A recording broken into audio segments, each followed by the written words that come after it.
Welcome to the Perceptive Readers, everyone. This is James speaking, doing again for the summer and maybe even longer.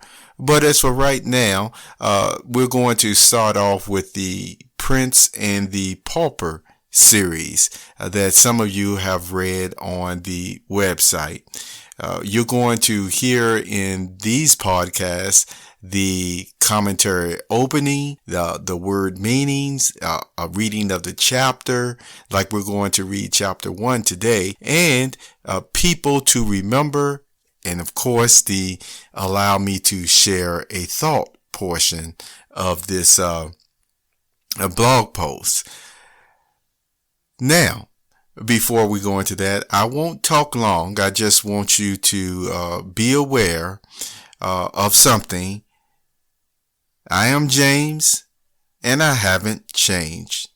You know, it's a lot of interesting topics that we will cover in the intro, like I used to do before. It's interesting topics like social media, how it used to work, and now why it's breaking down today. Yes, you'll hear my thoughts on it. I actually wrote an article about it years ago at the start of some of these problems that were, rearing their heads. And then we talked about net neutrality and things of that nature. All sorts of things. I mentioned what basically even back then I saw if things were not avoided, what could happen in the future. Well, isn't it something that future seems to be here right now? But that article went into archive mode about a year or so as well when this podcast, as you know, took its break. So I will talk about some of those things, and I will elaborate even more on the portion of what I mean by I haven't changed. I certainly appreciate and enjoy the visits to the website, the persons who have shown their talents over the years in the music, poetry, and all sorts of things, art. And it's a wonderful thing to see persons express themselves that way and also be able to receive not only acknowledgement of their work, but as they also acknowledge others for their work and their creativity. As you know, we call such ones creatives.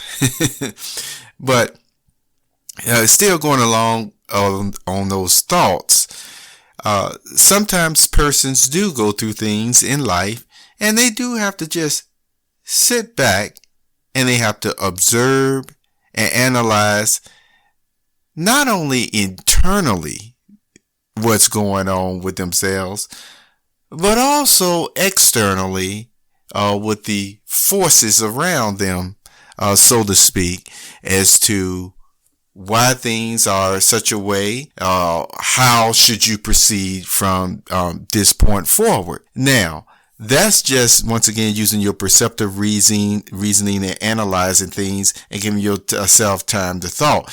To think things through, and to get your thoughts together. It does not mean necessarily that the core personality of who you are have changed. It's just that your core personality, and in this case, your spiritual mind, sit back and say, okay, what are we going to do now? How am I going to proceed with this? So in other words, if you were a loving person before, you'll still be a loving person now, but hey, that doesn't mean you ignore the things that that you have to pay more than the usual attention to on how to deal with certain things and make professional decisions and things of that nature. So sometimes it just takes a little break to see everything that's going on and how you're going to proceed, and then you come back, with a game plan. But we'll talk more about that in the future. Anyway, so we're going to move on to the commentary of the Prince and the Pauper, the reading of it, This is a short segment today, but I want you to know the Perceptive Readers is back, and we will have some interesting topics to talk about, an interview here and there, and thank you for being here. Again, this is James Lynch, and I hope you have a wonderful day. And always, whether we have serious conversations or not, it's always with kindness and respect. The Prince and the Pauper, profound reading. Opening consideration for Chapter 1. If you possess kingly riches where your coffers will never be empty during your lifetime, how would you use the abundance of funds at your fingertips? Untold billions viewed money throughout history as being a source of power. Would you disagree with such an assessment? Whether you would or not, the strong desire to acquire money and power have at times changed people's personalities. Yet, the wise men and women who possess both realize it is vital for them never to lose their humanity. When we show our humanity, people feel it is synonymous with having compassion, sympathy, and understanding. Chapter 1, The Prince and the Pauper, Thoughts and Consideration. Did you know gay in its original first form of usage meant happiness and cheerfulness? See how it is used in The Birth of the Prince and the Pauper, Chapter 1. In the ancient city of London, on a certain autumn day in the second quarter of the 16th century, a boy was born to a poor family of the name of Canty, who did not want him. On the same day, another English child was born to a rich family of the name of Tudor, who did want him. All England wanted him too.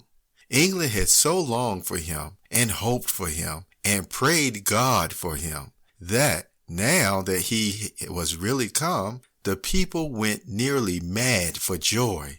Mere acquaintances hugged and kissed each other and cried. Everybody took a holiday, and high and low, rich and poor, feasted and danced and sang and got very mellow, and they kept this up for days and nights together. By day, London was a sight to see, with gay banners waving from every balcony and housetop, and splendid pageants marching along. By night, it was again a sight to see, with its great bonfires at every corner, and its troops of revelers making merry around them. There was no talk in all England but of the new baby, Edward Tudor, Prince of Wales, who lay lapped in silks and satins, unconscious of all this fuss, and not knowing that great lords and ladies were tending him and watching over him, and not caring either. But there was no talk about the other baby, Tom Canty, lapped in his poor rags, except among the family of paupers whom he had just come to trouble with his presence. Now that you have read Chapter 1 of The Prince and the Pauper, think about their names and station in life. This is in the People to Remember section. Tom Canty, Edward Tudor.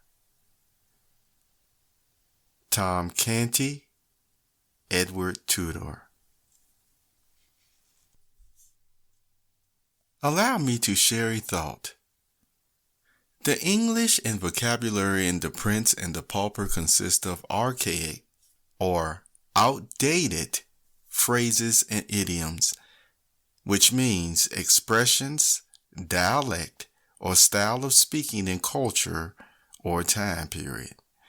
Today, writers rarely use Mark Twain's storytelling style, if ever. You have just listened to the Perceptive Readers podcast.